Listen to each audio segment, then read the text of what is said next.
So my name is Lia Dostlieva, and I will be moderating this panel today. And our panel is making art in times of violence between positionality and solidarity.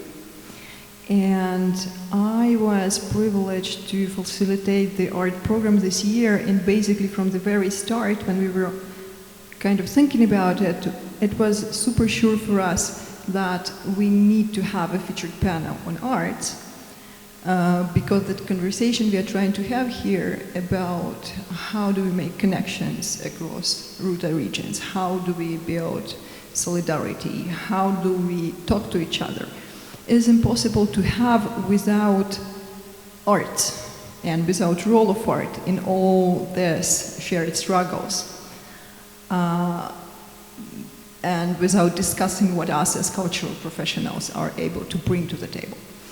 And also, I'm a visual artist and cultural anthropologist, and I'm active in different areas. And throughout my art career, I was many times told, and also I was many times saying it publicly myself, that art is a tool that we can actually have impact, that we could raise awareness.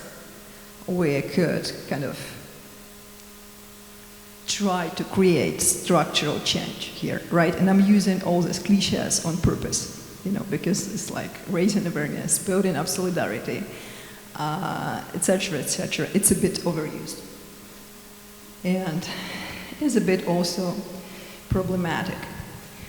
And also, if we are talking about solidarity, there are like so many different ways in which this could fail, right? And I want to build up on a beautiful quote from Igorine Seitanova. Probably some of you, I see some faces who were able to join our screening yesterday. And she shared her experience about bringing her art to different audiences. I will quote, "Too often I find myself face to face with yet another variety of a fancy suit in yet another global conference hall, and still never an expert enough, still explaining my existence. In the space of this fancy suit, throughout anger and rage, with a smile on my face, I answer the question they ask too often. Is it really that bad? Is it bad? The humanitarian impact of nuclear weapons." And I'm going to give you as introduction just another quote from my friend, Ukrainian artist Katerina Linek, and this quote is going to be like more problematic, and I think I love problematic, and it would be like productive for us, so we could problematize it.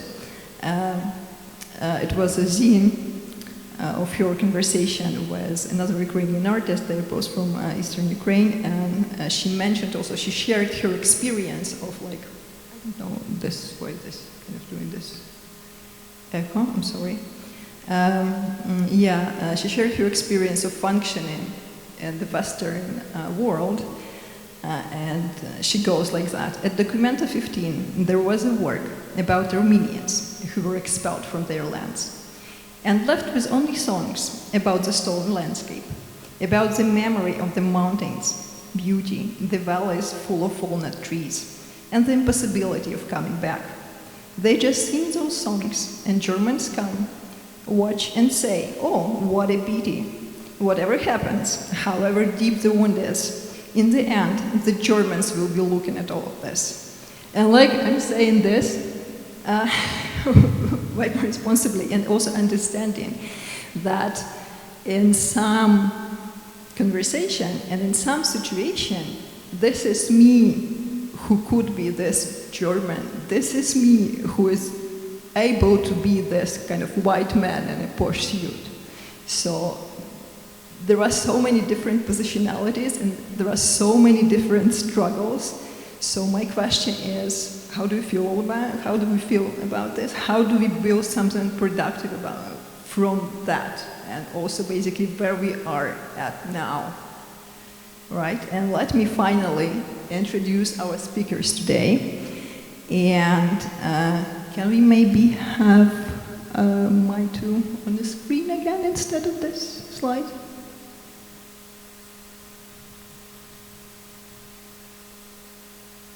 Yeah, amazing, thank you. So Maithu Búi, who is from us today online, is an artist based in Berlin, and their practice investigates dispositions and relational proximities through shared history of violence, science, and technology.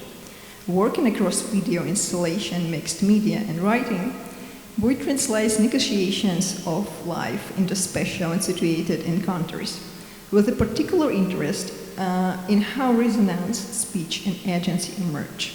Their work has been presented at the 12th Berlin Biennial, Goethe-Institut for Contemporary Art in Berlin, in Germany, Bundeskunsthalle Bonn, Kunsthalle Bratislava, Ashrash Alwan in Lebanon, MDBK in Leipzig, Akademie der Künste in Berlin, and the Contemporary Art Center in Vilnius.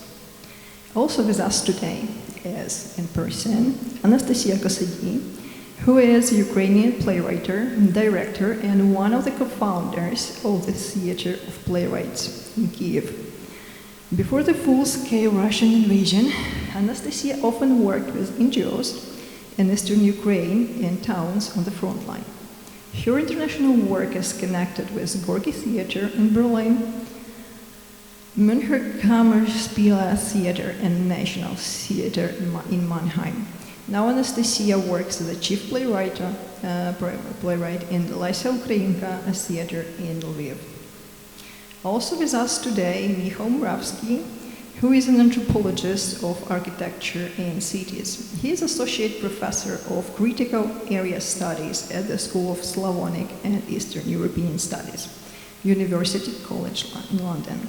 Michal is the author and editor of several books and volumes, including A Little Empire, Architecture, Nature and Violence in Recolonial Russia, MIT Press 2027, which is forthcoming, books, The Palace Complex, Stalinist Skyscraper, Capitalist Warsaw, and The City Transfixed, Indiana University Press 1929, and Anti-Atlas, Crucial Area Studies from the East of the West,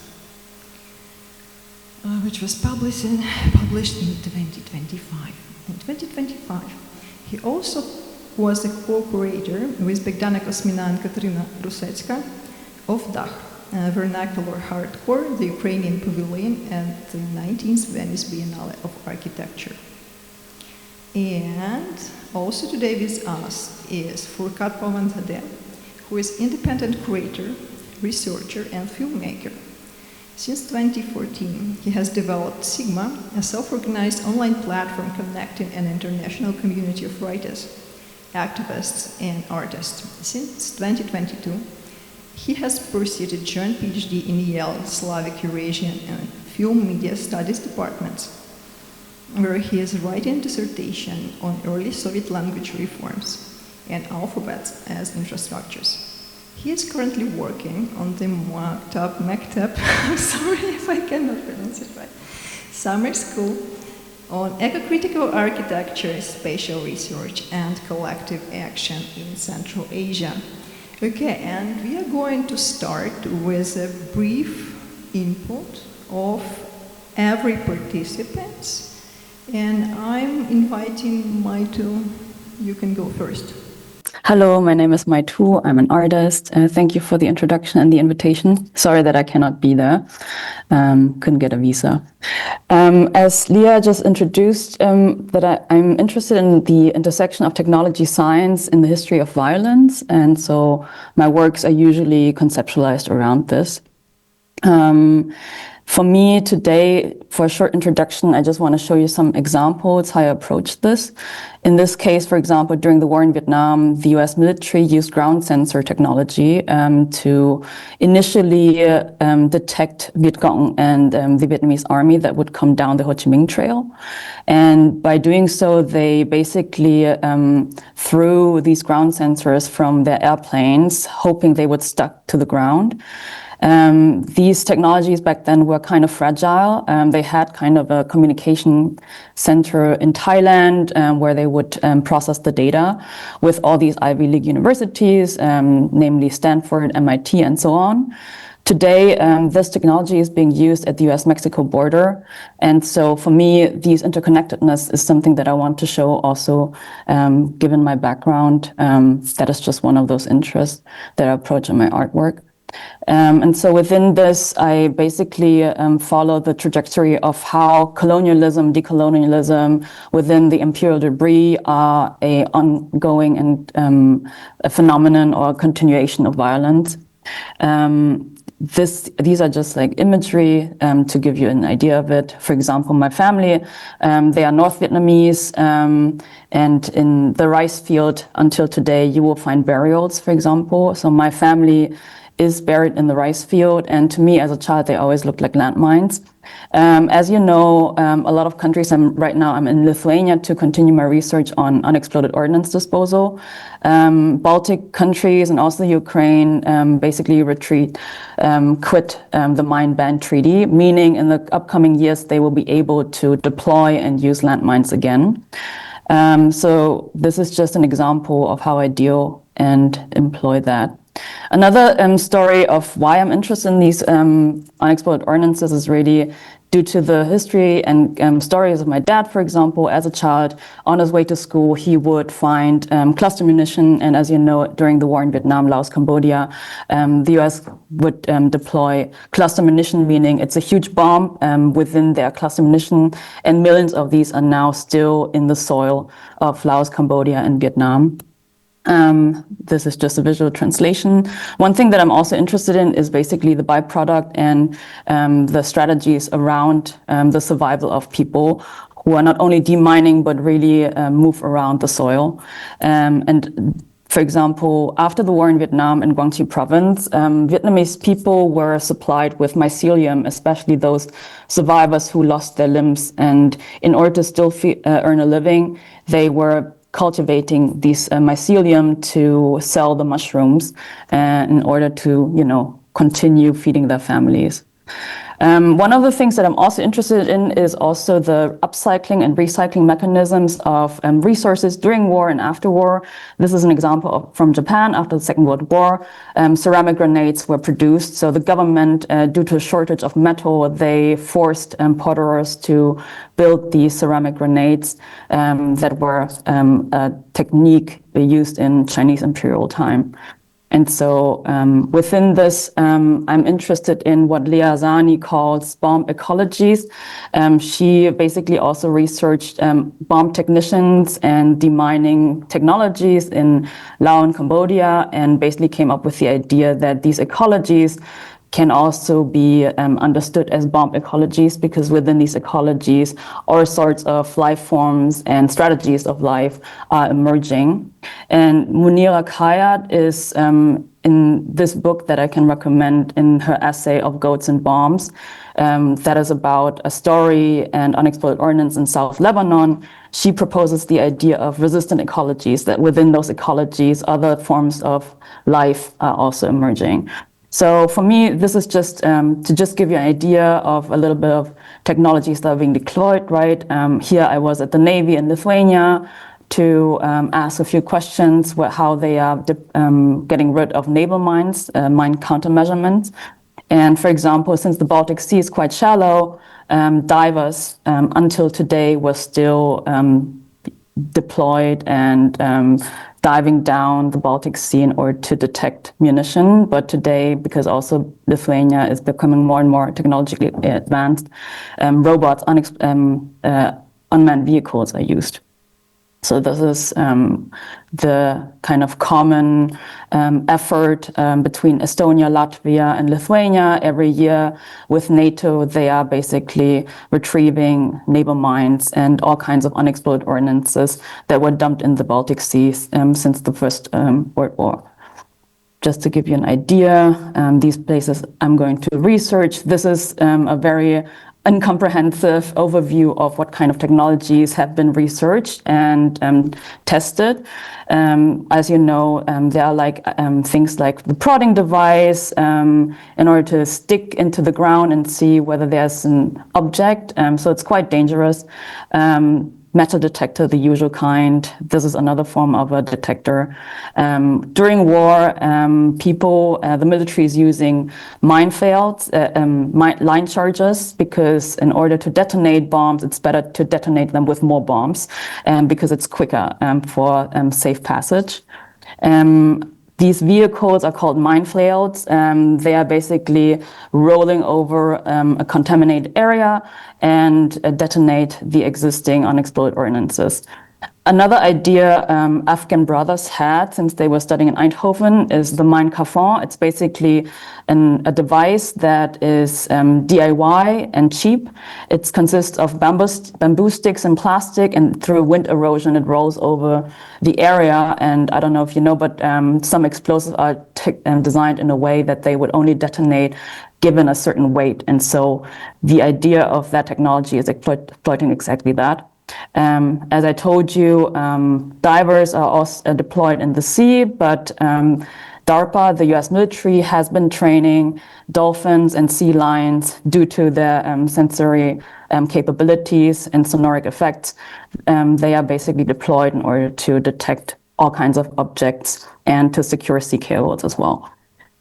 This is just another absurd example. These are sniffer bees, conditioned bees. They are infused with TNT sugar water in order to get attracted to TNT. And so all kinds of experiments have been done with bees. This is an example from Los Alamos. Los Alamos, I don't know if you remember, is the laboratory in which the atom bomb was designed. And this is just one of those devices in which these cartridges with bees have been tested out in the 90s to have handheld devices with humans, but that is the non-ideal solution. Ideally, the human body is excluded from contaminated areas, which is why the trend is moving towards unmanned vehicles. And since I was supposed to be in Ukraine, this is an example from an NGO called Apropos. They've been training Gambian pouch rats that originally come from Tanzania, in Laos and Cambodia. And exactly that NGO also trained sniffer dogs. And due to a governmental agreement, they are now sending hero dogs, sniffer dogs, to Ukraine. So during wartime, the Ukraine is being demined with sniffer dogs that originally also were trained in Cambodia. These are the sniffer dogs, and these are the goats that in South Lebanon, due to their weight, do not detonate the unexploded ordnances, but the shepherds do. And so I really recommend this essay from Munira Khayat, in which she describes how these people within those so-called resistant ecologies or forced resistant ecologies are moving around. Yeah, thank you for listening. This was just a little bit of an introduction to my research.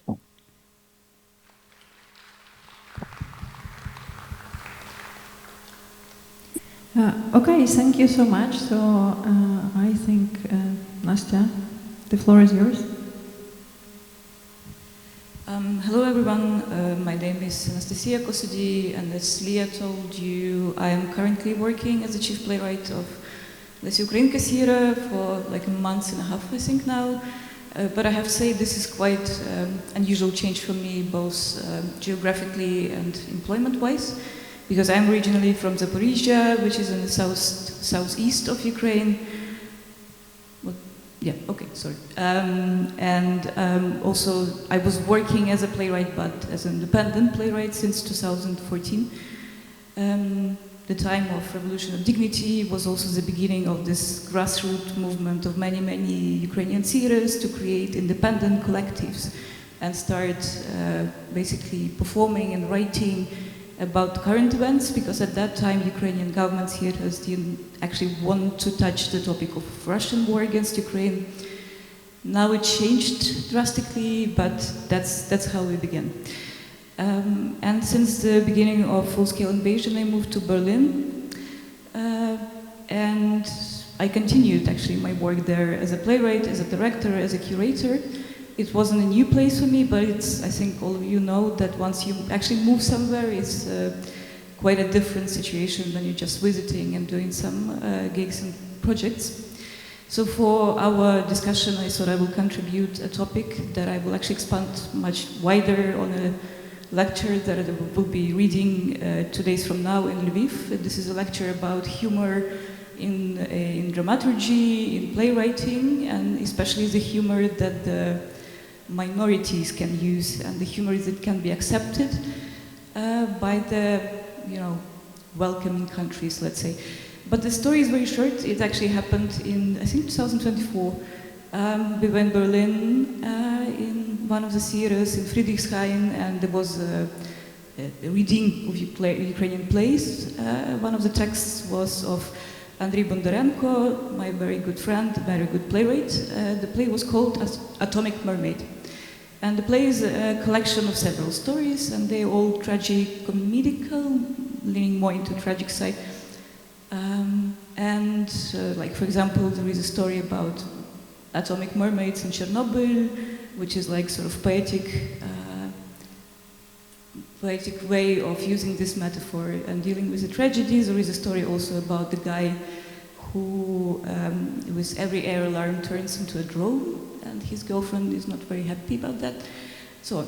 But after the reading, as it usually is in the theater, we had drinks with the head of the theater, and after I think 2 very good German beers, he said to me, this play is actually not something we usually look out for in Ukrainian drama. And I was like, yeah, what do you mean?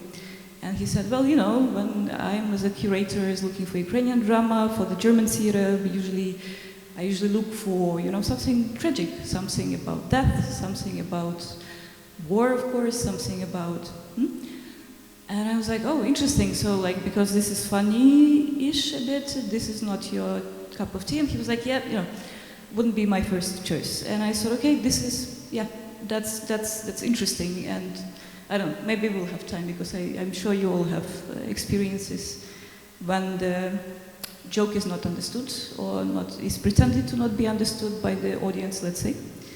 And what you feel you're allowed to joke about. Yeah, so that's my input. Thank you.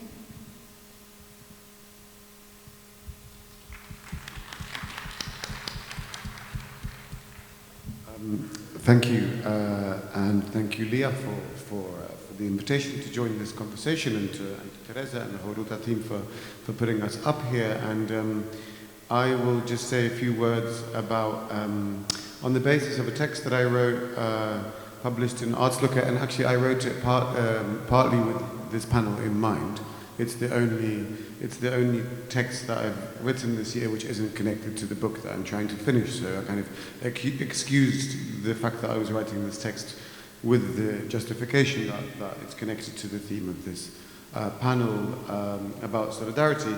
And the text is called Solidarity Across Fault Lines, methodological, something, I've forgotten the exact title, but something along the lines of, is methodological internationalism possible at the Venice Biennale?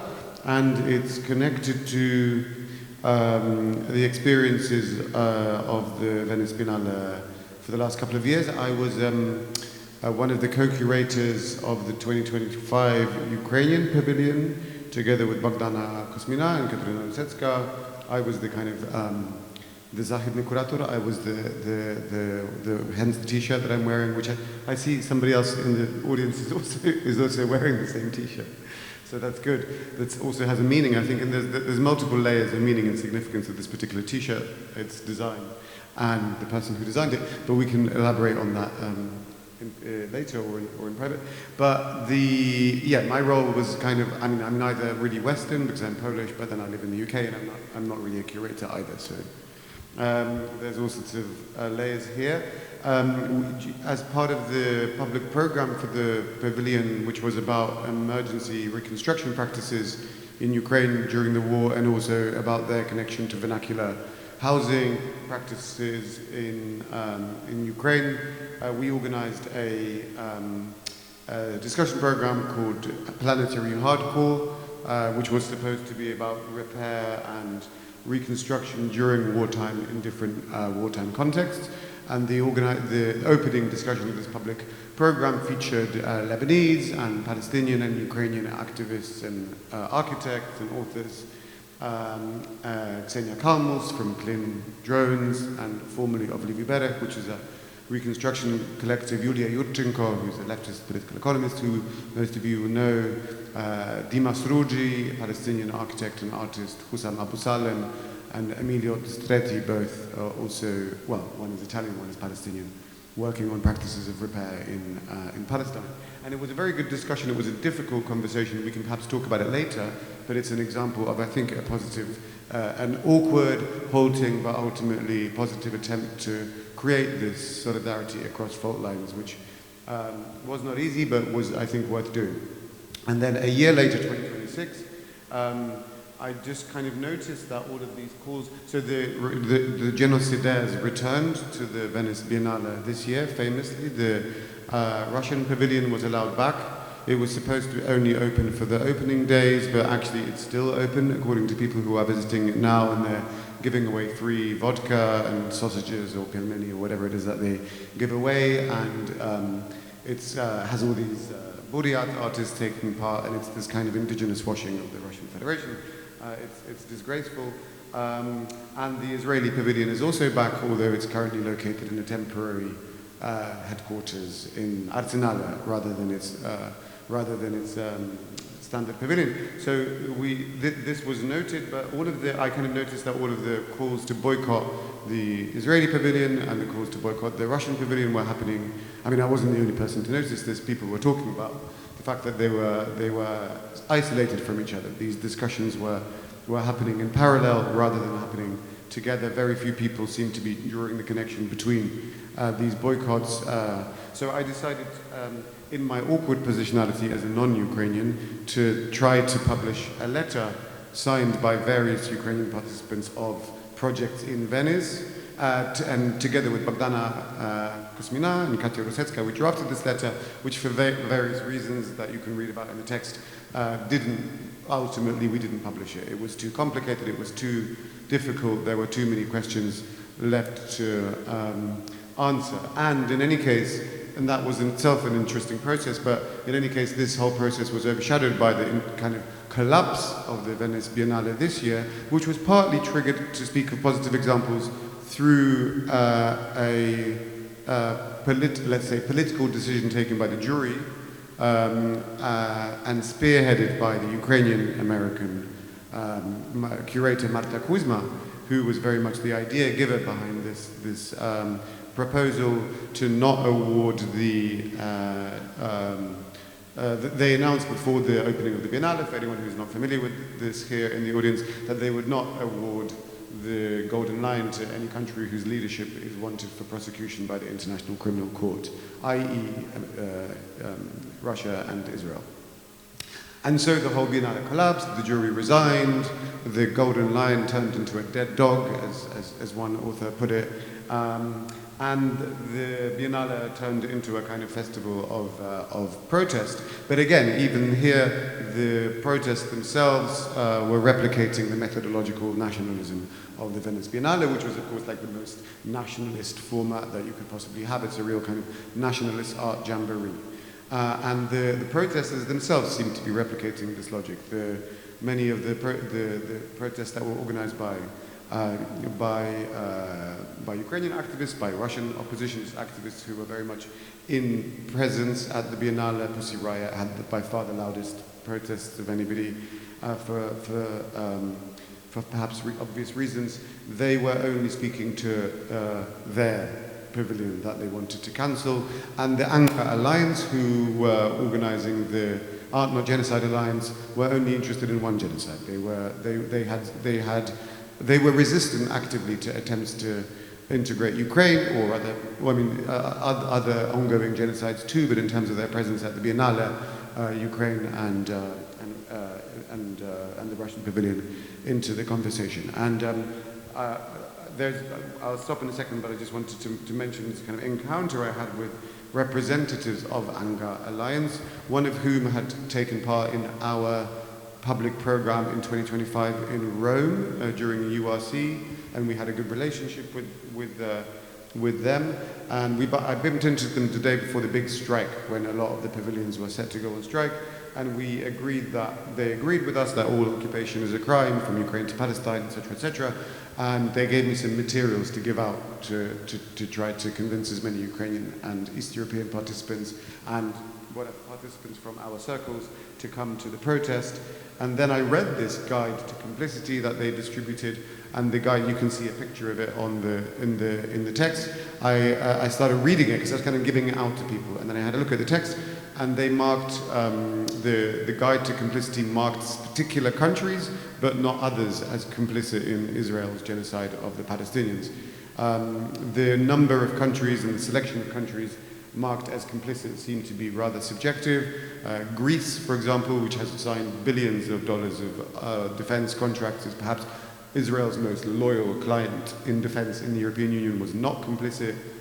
Serbia was not complicit. Poland, which is selling Israel TNT to kill Palestinians with in huge quantities, was not complicit. Russia, of course, was not complicit because Russia is fighting on the side of the global south and the global majority.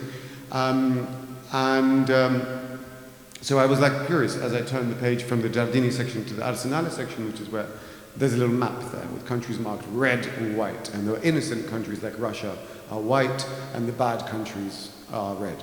And of course Ukraine was red, it was complicit. And the wording of the justification said that Ukraine frames its own struggle as a anti-imperialist and anti-colonial struggle, but in fact it is geopolitically allied with Israel, blah blah blah. So it was kind of saying that Ukraine's struggle is socially constructed, or they've made it up themselves, and that actually Ukraine's a loyal ally. I mean, it was horrible. The wording was despicable. It was atrocious. So I texted my comrades in Anga, and I was like, "What the fuck is this?" And they initially were very defensive, and then eventually they sent me a message. They asked me to pass on to the Ukrainians an apology. So sorry on behalf of the Anga Alliance, and they said they would change the PDF.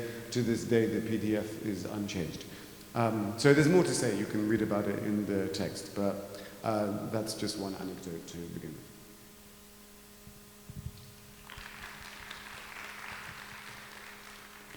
Hi, my name is Furqat. Thank you, Lia, for this invitation, and thanks to the whole Ruta team for organizing this institutional miracle, and that we gathered here. It is a miracle, in my opinion. So, I wrote this small pamphlet in response to Lia's framing of this panel, and I will be talking mostly on positionality within Central Asian contemporary art. And maybe partially in response to Michal's text on what was happening in Venice. Central Asian contemporary art is thematically caught between history and ornament. It can be imagined as a spectrum stretching between two poles. On one hand, there is historicization, a practice that engages with the region's shared colonial past and post-colonial present. And on the other end lies an ethnographic method rooted in local material cultures. In semiotic terms, one can see this field as suspended between the metonymic pool of history and the metaphoric power of ornament. This methodological and thematic division between history and ornament is not literal. It is often reconfigured within a single artistic practice, as many Central Asian artists move fluidly between the two, engaging with both history and ethnography. Nevertheless, this division, I would argue, reflects and helps explain one of the key internal disputes within the regional artistic community. Artists who favor history, let's call them the dissident wing of the field, often criticize artists, ethnographers for excessive Orientalism and for producing works primarily intended for export to the global art world. They argue that when ornament is used without its historical context, it becomes depoliticized, serving as sensory stimulation and decoration rather than as a form of critical expression. In my view, however, this criticism reveals an overemphasis on global and regional systems of patronage and funding, in which the cultural producer is denied the benefit of the doubt and instead cast as a self-essentializing artist catering to the expectations of a global audience and market, a framing that is ultimately too simple and unfair.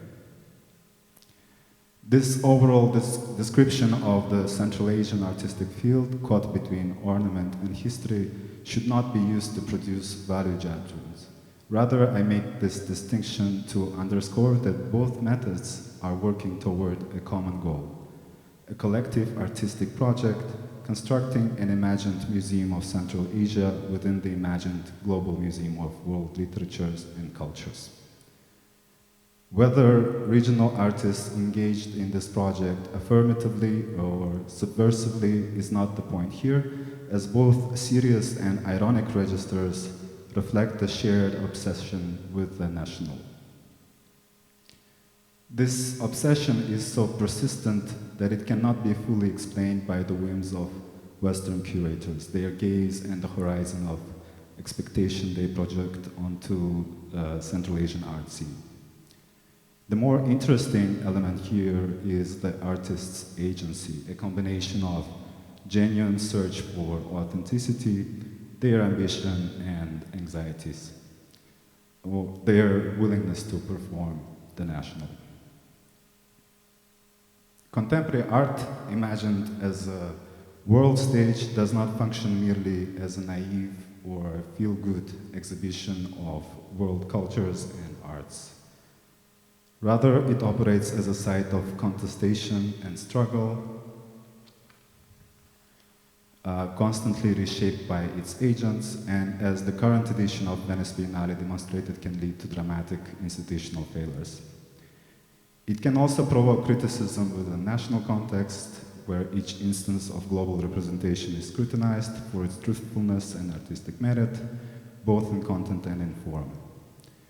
This worldliness of contemporary art helps explain the ambitions of non-Western artists, as they act as mediators or ambassadors for their cultures and bring local stories into global discourse. At the same time, it also accounts for the anxiety they may experience under pressure from their compatriots, who often challenge the adequacy of such representations. This combination of ambition and anxiety at times looks like a burden of representation, or an internal urge to make art about one's land. And what I want to emphasize here is that it is not necessarily imposed by the Western institution. Frederick Jameson once argued that peripheral literature always appears as already read, precisely because it insists on its national context. This argument has faced many kinds of criticism, but I would like to conclude by questioning his second assumption, that the West, by contrast, has overcome the national, and this unburdening, as it were, explains why Europeans and Americans are capable of producing high modernist literature or art devoid of any territorializing motifs. Yet since the late 1980s, when his essay was first published, both the first capitalist and the second socialist worlds have turned toward self-provincializing policies and discourses, and if all corners of the world are now peripheral and provincial, it may well be that the national ornament is no longer a crime. Perhaps we should all embrace an internationalist paradigm in which the art would operate as a world stage, or even as the model of the United Nations, where we as actors on a stage constantly rehearse and perform solidarity, and at times fail to do so.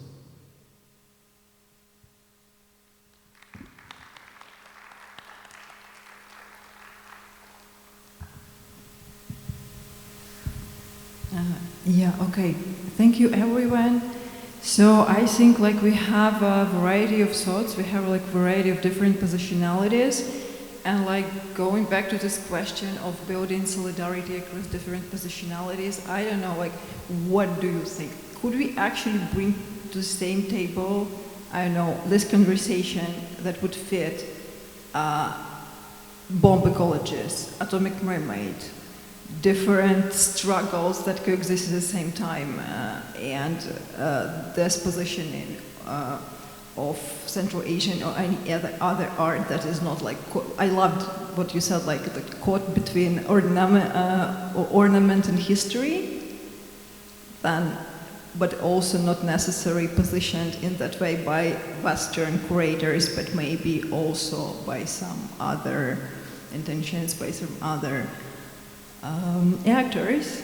Then how do we talk together? How do we move from there? Is it actually even possible? Where do we find ourselves now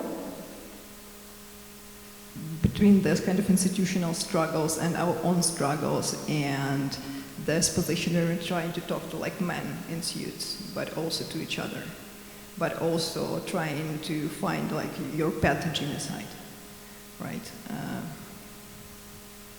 Ignoring other struggles. How do we build more sensitive approach? And even if it's even possible, because like for me, honestly, like I've been in this situation of, you know, hey, there is war in my country since 2022, but like I'm lucky, right?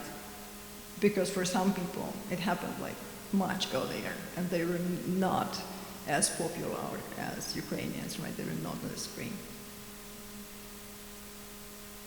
How do we, I don't know, maybe, Maithu, maybe you want to go first?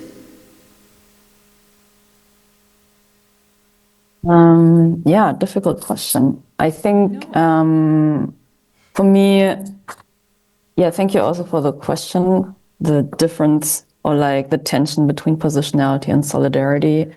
I think what I try to show also is how solidarity actually evolves on a grander scale. We have on the one hand these transactional governmental agreements that perform the solidarity, and on the other hand we have this urge and the frustration around solidarity that is not based on, let's say, empathy or compassion. In taking Hagen's sense, for example, he tried to define this capitalistic word, love, and translate it into compassion that is actually suffering together, right? And we don't have this unconditional capacity on a broader scale to have this compassion among each other, and then on an institutional level within capitalistic structures, and so on and so on.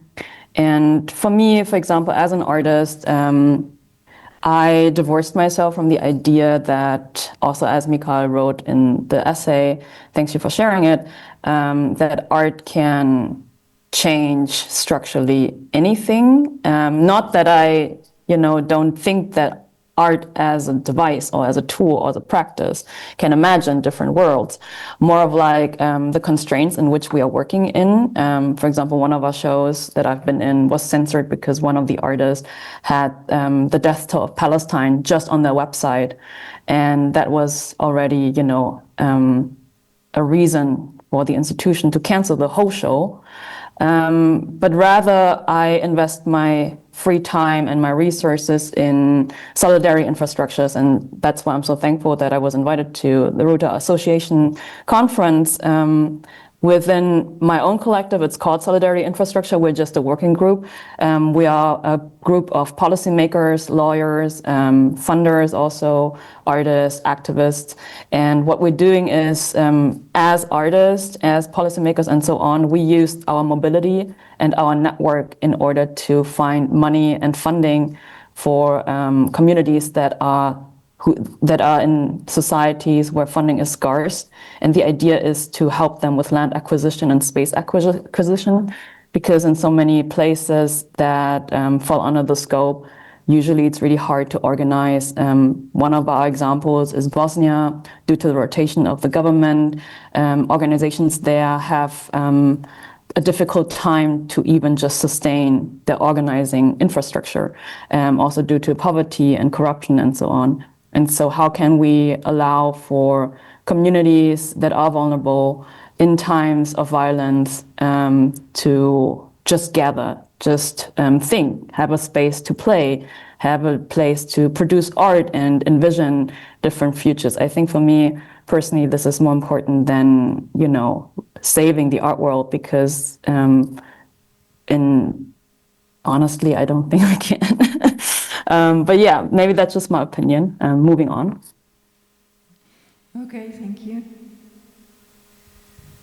On the terms of solidarity, I was thinking about a very, like one of the few very concrete projects that actually helped me and showed me the positive view of how solidarity internationally can work. And also, in writing, when you start writing especially, it's a very productive way of narrowing your gaze to the very concrete details or to the very concrete people. So like in 2017, we had this project, with Gorki Theater and this Literarische Colloquium in Berlin. And it was a very rare project because not very often in a theater you have a project specifically for playwrights, but not for all the theater professionals, because the writing people are usually on the margins. We were 4 authors and 2 curators. And there was me from Ukraine, there was an author from Turkey, author from Iran, and author from Israel. And it was a very wealthy project at that time. I don't think you can do such a wealthy projects now in Germany, but at that time it was 2 years of us meeting on and off, reading our texts, discussing them, and we even planned to visit one another countries, but funnily enough we only visited Ukraine, guess why? But it was really productive somehow, if you because it was, I would want to say it was productive, but it was also very sad for me for Ukrainian playwright starting-ish my international career at that point, because very soon I understood that anything I want to write about Ukraine is not working, because nobody knows anything about Ukraine. And you obviously do not want to write a historical lecture, you want to write an entertaining text, slowly, pushing your ideas there. But it wasn't possible because my colleagues couldn't distinguish Crimea from Donetsk. And I wanted to write about, at that time going on, Russian war against Ukraine. So we talked a lot, and in the end I thought about one thing that I loved very much, and it was the British TV show Doctor Who. And I thought, okay, would it be crazy if I actually adapt the plot of Doctor Who to Ukrainian reality, which I did. The slight problem was that not that many people in Germany watched that show, but there was some reading in London, so it's fine. But it actually worked, because at least with this small metaphor that actually came out of the complete desperation when I wrote and wrote and wrote, and my colleagues were very nice and honest people, said, it's not working. It actually became good-ish text. What I want to say is that, maybe this type of solidarity is actually productive. If you are prepared to have slightly or not slightly unpleasant experiences on the way. That's as everyone has observed, that's an extremely good but very difficult question.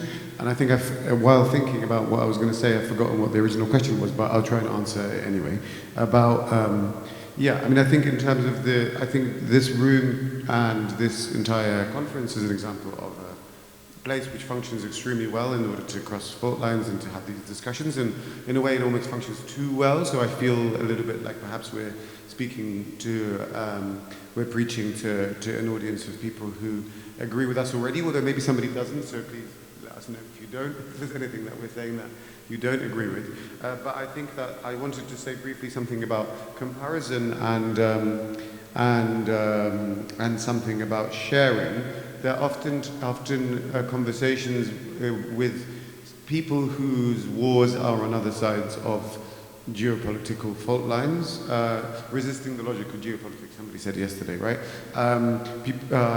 Often conversations, before you have those types of conversations, the participants in them say, let's share experiences, let's not compare stuff, let's not descend into comparison. So the conversation starts with people sharing experiences, for example, about dreams, about, we were talking a lot in this discussion in 2025 about staring at the ceiling in Palestine, Lebanon and Ukraine, and all of the associations that come with that, the way that feeds into dreamscapes. This was an extremely important discussion, and a powerful one, and a significant one, empirically revealing one, which actually happened just before the formal discussion, so nobody really heard it.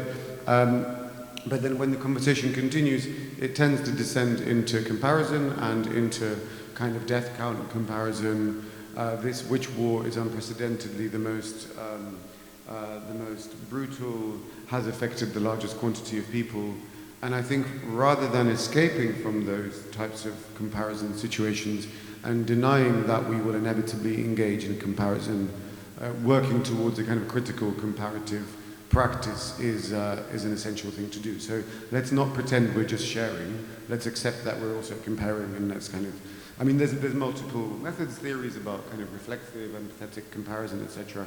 And I think engaging with comparison as a logic and comparison, maybe as a positive method, is something to think about. And maybe that somehow also feeds into the question of ornament, and because a lot of these statistics effectively function as ornaments for a particular context, right? As not as decorations, but as evidence. And maybe there's something connected to evidence and ornament. And so maybe this kind of logic of solidarity, some kind of internationalist comparisonalism or internationalist ornamentalism are somehow connected.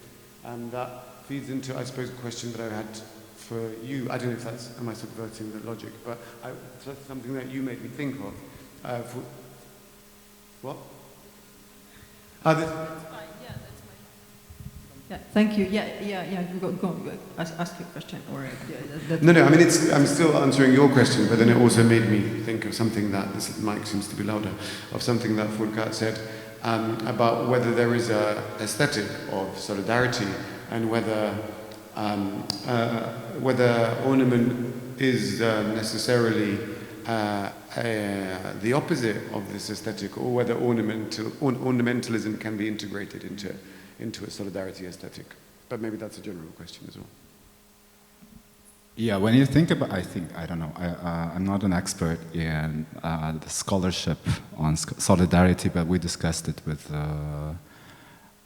Michal a few days ago, what was there written about it. And actually there is like a whole tradition, and for me, what is interesting that scholars, used to connect it both to art and like legal and political systems, meaning that like Aristotle would talk about empathy and solidarity with whatever you see on the stage, and you feel pity towards, I don't know, Trojan widows who are delivering their song from the stage, and citizens of Athens would sort of be transformed through art. But then there is the legal sort of dimension of the term, and I think it's very important that solidarity was used as a basis for the whole international system that we are having now, which will be, I think, transformed after both conflicts, both wars in Ukraine and Palestine. I think that's inevitable, and that's the only way out. But internationalists were using solidarity as the kind of a basis for the whole system, meaning that you have like a moral obligation to act whenever you see injustice in elsewhere, right? Not in your country, in your context, but in other nations, and you have to intervene. And you have to have this kind of international system, etc. And Hannah Arendt makes this distinction between solidarity and other forms of empathy, pity, and compassion. And she says that solidarity should be distinguished from the other two as a political kind of a notion, And I think here is what can be connected to your question and to Michal's question, that I think it's very important to talk about the legal systems, political systems, internationalism. I think at some point we forgot about it, including in art, and maybe rationalization is actually the way out. And maybe there was a whole conversation about the children of Gaza and whether it is like the effective method of like raising awareness about the situation in Gaza. I would agree that it is a doubtful kind of a technique, and maybe one way to connect two cases, Ukrainian and Palestinian, is to kind of rationalize and to talk about the legal systems, international systems, and it can be done through art and scholarship, I would say. Yeah, I don't know if it answers your question. Yeah. Yeah, okay, thank you. I was kind of secretly hoping that some of you would challenge me in any way, you know, because like I was secretly hoping that, I don't know, someone would go like, Lia, this is like so generic title, like, okay, yeah, okay, I mean, like, we are so tired, like, this is happening like all the time, why are we even asked for that, you know? So like, this is like basically my next question, which is, I think, is even more problematic, like previous one, difficult, like, where are the limits? Are we actually supposed to be like in solidarity with everyone, someone, some person of our choice, maybe no one, maybe just our family, maybe our life is like difficult enough to say, no, I'm not doing, I'm just making my beautiful pictures. I don't care art as a tool for change, but like, I don't want it. I mean, sometimes it's like obviously imposed from outside, like what Maithu was saying about like institutional censorship, right? And it puts like, you cannot just, like, this is system, we are not functioning in the, we could say, I can say, I am an independent artist, all I want, like, but I'm not actually independent. I still function inside the system, right? And you all, more or less, also inside, right? So how do we map the field? I know. How do we go through all of this, like what you were saying, like, okay, we adapt, like we accept that there will be some discomfort on the bumpy road, right? Because it's a bumpy road to understand each other, or okay, we can share our dreams, but you know, like Russian soldiers, so you know, they are also dreaming, like, right? That's obvious, right? And Russian mothers, they're also crying, and they bury their children. This is obvious because it's like universal condition.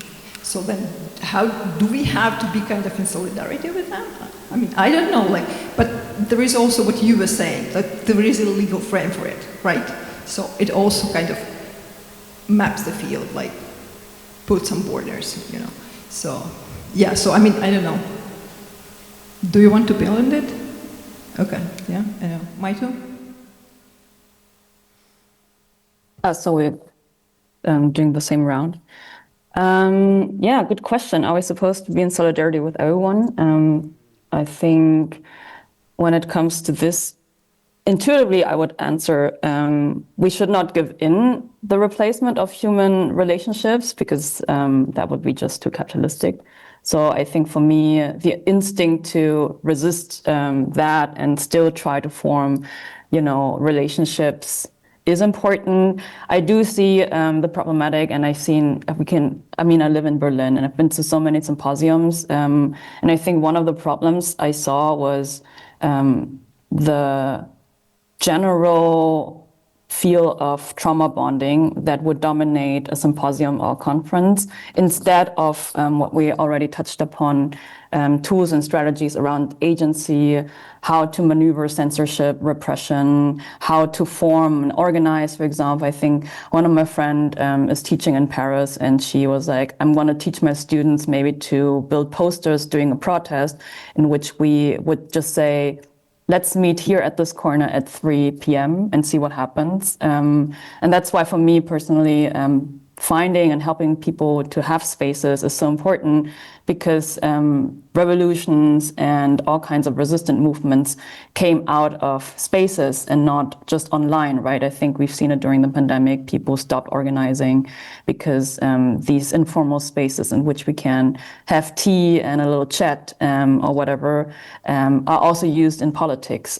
So these moments in which where you encounter a person in the hallway are so important and vital for people to form relationships and understand each other. And then to your next other idea of how do we map the field in this bumpy road, I think when it comes to the art, I guess it is still vital for us also to support communities that are completely invisible. We're also working with people from South Sudan, for example. They do have land, but they don't have the funding to build a building, for example, to build their communities, their libraries, whatever. And so one of my friends, he's now showcased at the ECCHR in Berlin. He has been working with those human rights lawyers, because his organization was mapping, with the help of AI, the gold mines that throughout the time would show up on the satellite image, and to just, make them seen in a world and in a place where image circulation is not possible as we've seen it maybe in terms of Gaza or Ukraine. And so instinctively, in solidarity, I would just also feel that this is a thing that is worth supporting, all those invisible people. And when it comes to what Furqat said, the legal framework, I totally agree. I think also we should play with our ability and methodologies within academia and artistic speaking and writing. For example, one of my strategies is how to bring genocide in the room. As an artist, I can say this because it sounds sloppy, but within academic framework and methodologies, this language is too ordinary, right? And genocide itself is a kind of protected legal term, and it can bring me into situations that are unpleasant or an academic. But as an artist, in which an academic or a lawyer can refer to this as an example, we can, that is the idea, form interdisciplinary relationships in which we can refer to each other and then exploit this kind of like gray zone. These are just a few ideas and thoughts that I had given your question. I don't know if that answered anything. But yeah, let's continue. You want to go first? I mean, since you asked us to, I don't know, contradict you, like, to be honest, like, this is a bit of a useless question for me, how to build the solidarity, because it's not that we do not want to, but from my subjective perspective is that often we just cannot. Like, it's not that, from what at least I'm seeing from my theater practice in Europe, the last years, less and less funding, the independent space is closing, even like government space is closing. Even my German friends who have German passports but are independent artists are now really struggling and looking for, like, not artistic work to do it. And then the right-wing politicians who are rising all over Europe. And then, how many people didn't even get the chance to come here for this conference? It's already like showing is it possible to really build this solidarity? And then inside of Ukraine, yeah, we want to build solidarity, but like when we have a project with Kharkiv, for example, it's very obvious that if it's a winter time, it's quite complicated because there will be no electricity, probably no water, and there will be shelling, and so on. So, and you can say, of course, like, yeah, okay, chill, maybe you don't have to have like 5,000 euros each month, maybe work for free a little bit. But I mean, to be honest, we've been doing it as artists for the whole life. Like today there was a lecture about leftist feminists, all of whom are feeling like a huge fatigue because they've been doing basically free work for many, many years, and then now, of course, they're burned out, and then now, of course, there are huge problems in the movement. But it's the same in art, because also after like how many years? Since 2014 I was working in a playwright. Only now I have a position in the government theater, but also it has very, very little resources. All the actors in the theater have to work, on advertisement, doing like TikTok reels for some shoe shop or whatever to pay the bills and pay for the rent. So it's, yeah, I mean, I know that you know it, and that's why you asked the question. But it's not that we do not want to, we cannot often. And that's a very sad thing, and I have no idea what to do about it. Thank you. Yeah, thank you, Lia, and it's for this invitation to kind of disagree or to problematize or whatever. And I don't think the framing is that generic by standards of kind of big conference plenaries. It's actually pretty specific. But a few things, so many things have been said in your question and by you that I just quickly wanted to respond to this notion of pity. Interesting too, made me think of Stefan Zweig's book, Beware of Pity, which is a kind of brilliant, granular exploration of the pitfalls of pity. And it also made me think of languages of care, which are often associated with languages of solidarity, which I've always found, and perhaps not, I'm pretty sure not everybody in this room will agree, to be often articulated in a hierarchical, patronizing way. And the other problem with, I think, languages of care, especially in the art world, is this kind of expected, I think it's sort of accelerated by COVID, this expectation that rather than the state, healthcare institutions and the welfare state caring for humans, we will do it ourselves in the art world. And we will, this kind of outsourcing of care as a hierarchical practice to the art world and to the other organizational spheres. So I think that care is an example of a pity language rather than a solidarity language and its uses. And that one should be careful with uses of care. And I also don't think we should have solidarity with everyone, and this goes to the campism point. Unfortunately, to subvert or to run against current methodological fault lines, geopolitical fault lines, we have to create our own fault lines and to create our own camps. So to be against the dominant camps, you do need to create another type of camp, and to be friends with and allies with certain groups, however defined, you probably do need enemies. I don't think that we can be friends with everyone. So, yeah, unfortunately, more campism is an answer to less campism. And then legal framework can be used, but also perverted in a very smart way. And I think that's exactly what, for example, the Biennale jury did, and Marta in particular, because she forced the whole Biennale jury to take that position. Some of the members of the jury were not particularly keen to agree and just kind of nodded their heads in agreement. But she, together with whoever was advising them, invented a framework which meant that they couldn't be accused of anti-Semitism because it wasn't just Israel, it was also Russia. And they couldn't be accused of Russophobia because it was a legal framework, whatever.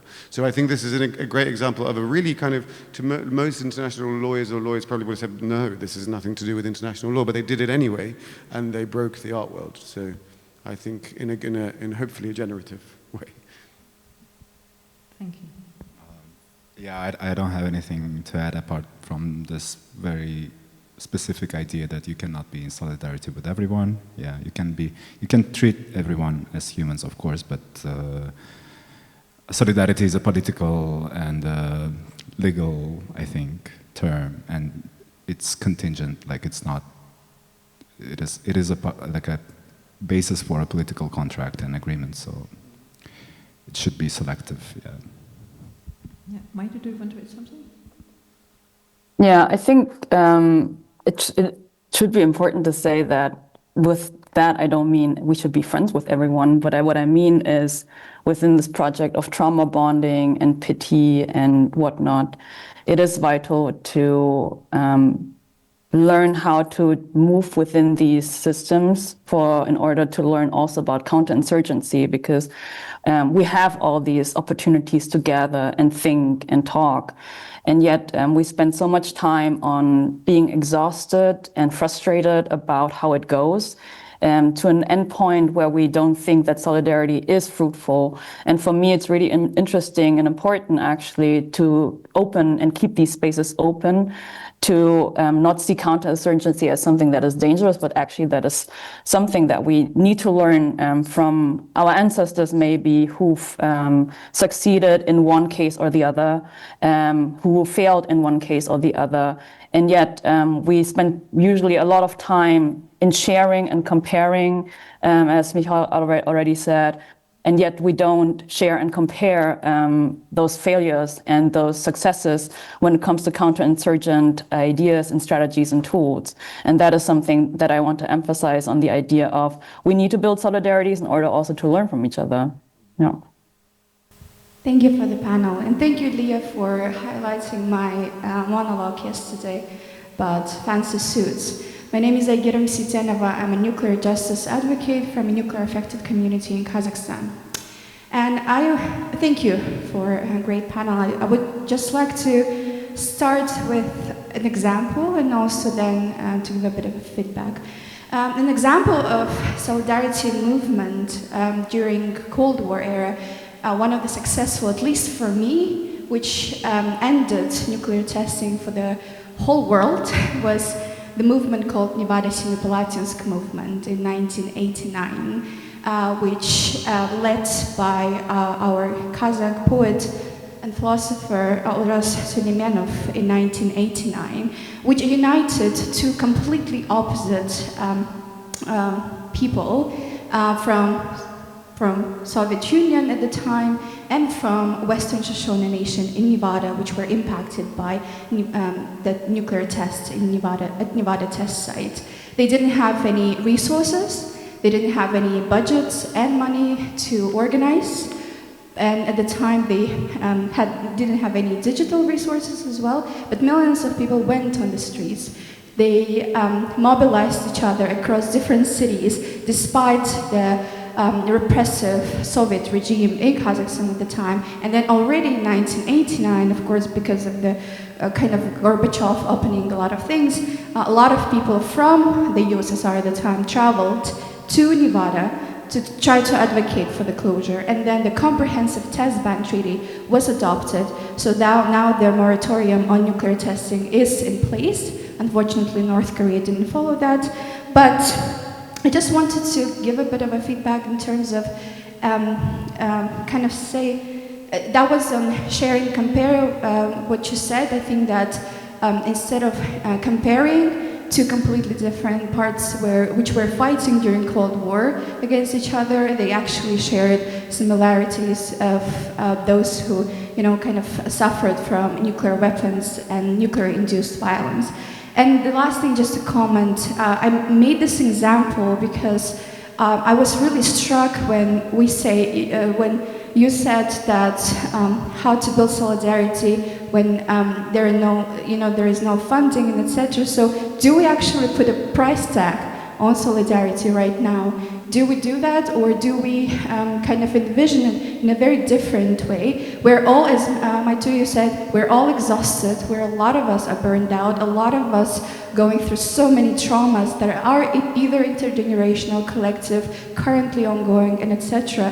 But at the same time, how do we envision this at this very moment? And yeah, I think I'll stop. I have a lot of other things, but I'll stop here. Thank you.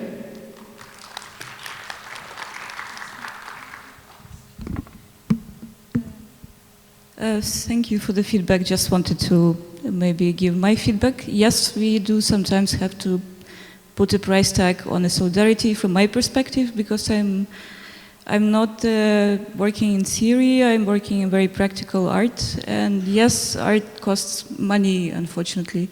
And also, since becoming a curator, I also understand that I cannot ask my fellow colleagues to work for free, even if it's a very good project. So yes, it's not saying that we shouldn't do anything, shouldn't be solidaric, but there is some powers a bit beyond us that, yeah. What was I talking about? I didn't talk about jobs. I'm from civil society. I don't have any money. I'm talking about the concept itself, because that's how it sounded. But of course, I am not for people working for free. I mean, I am always for people actually being paid for the labor that they do, especially in the spaces that are underpaid, underfunded all the time. I'm saying that from the way how you spoke, it just sounded like this. And maybe that was well, I'm just explaining that what I meant is that unfortunately all these things are connected, and you cannot have one thing without the other. Can I I say one thing? Just something that your last question also triggered a reflection about the price tag of the suspension of solidarity, and this is another anecdote connected to what happened in Venice this year, which is the Uzbek Austrian American artist called Nikima Jagudayev, who was taking part in an exhibition at the Scuola Piccola Zattere, which is the new face of the VAC Foundation, which is owned by oligarch Leonid Michalson in Venice, which is now pretending to have nothing to do with Michalson, but is just a mechanism for art washing his money. And they had an exhibition on this year, and one of the participants in the exhibition was this artist, Nikima. This artist was also invited to be involved in a major Ukrainian curated art event in Germany this year, which I won't name because the curators don't want to be associated with this artist anymore. And they, when it was noted that this artist was also taking part in the in the show at the VAC, they wrote to the artist to say either you can stay in Kyiv biennial. Oh my God, I just said it. Or don't tell anyone. Or I think it's okay, I didn't publish it. Or you can, because I think they come off rather well in this situation. Or you can stay in Scuola Piccola, Scuola Grande Guerra, as they call it. The artist initially wrote back immediately to say, yes, of course, I'll pull out of Scuola Grande Guerra and take part in the Kyiv biennial show. But several hours later, the situation was reversed. And they ended up pulling out of the Ukrainian curated program and staying at the Scuola, at the Michalson institution. So one can only speculate what they may have been offered in order to make that decision.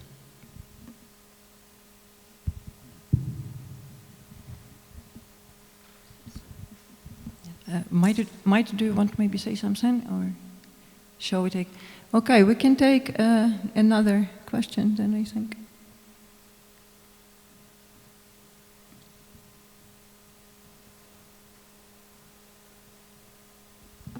Thank you very much for this discussion. I have a question that I think stemmed from something Maithu said about physical space and the sort of focus on fostering physical spaces. And I want to ask about, well, I mean, first maybe to problematize a little bit the separation from virtual and physical spaces, because I think they both probably are very important, and ask all the panel about media in this context and what kind of media infrastructures maybe we should be thinking about, and in general the role of that in sort of communicating across these fault lines. Thank you. Okay, let's start from online space.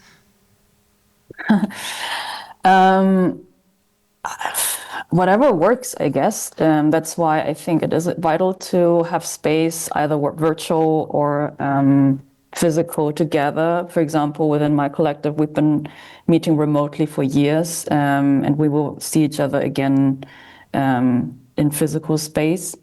But it's more of like, how do you share space? What is part of what works for you, right? Since we're all remotely and on the move all the time, virtual spaces work for us, also because we, occasionally seem to see each other in real life. What one of the lawyers from ELSC, she is Gazan, told me is basically she uses these burner phones, old Nokia phones, doesn't use smartphones, but it works for them. And during, in the past few years, basically, PayPal also seemed to have worked to an European account, and then real money is being sent into the physical space. There's no real answer which kind of media infrastructure works for everyone, because I don't know who has ever worked in an office. If you start with one software tool, not everyone is using this, so there is no general answer to what kind of media infrastructure we should have. It's more of like figuring it out together, what works for you. If it's a letter or like, I don't know, pigeons, that might work for you as well, but not for everyone. And I think we should really start with gathering and then thinking about media infrastructures. Yeah, thank you. I agree that being in the same, I mean, I know this is not, anyway, because you work on community radio, right? So you were interested in this question, and that relates as well to the question perhaps about aesthetics of solidarity, like is there an aesthetic and is there also media for solidarity? But I completely agree with Maithu that in a way what experience upon experience, and this experience proves too of being at Ruta, is that gathering in one place, cutting out the media is sometimes a desirable endpoint, even if it requires a lot of mediation to achieve. Nothing to add. Okay.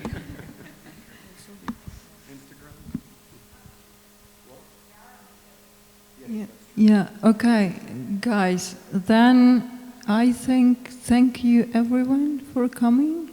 It was, I would say it was interesting conversation. I hope you share my opinion. Yeah, thank you so much. Thank you, Maithu. We're missing you here. I wish next time you'll come in person. Yeah, thank you.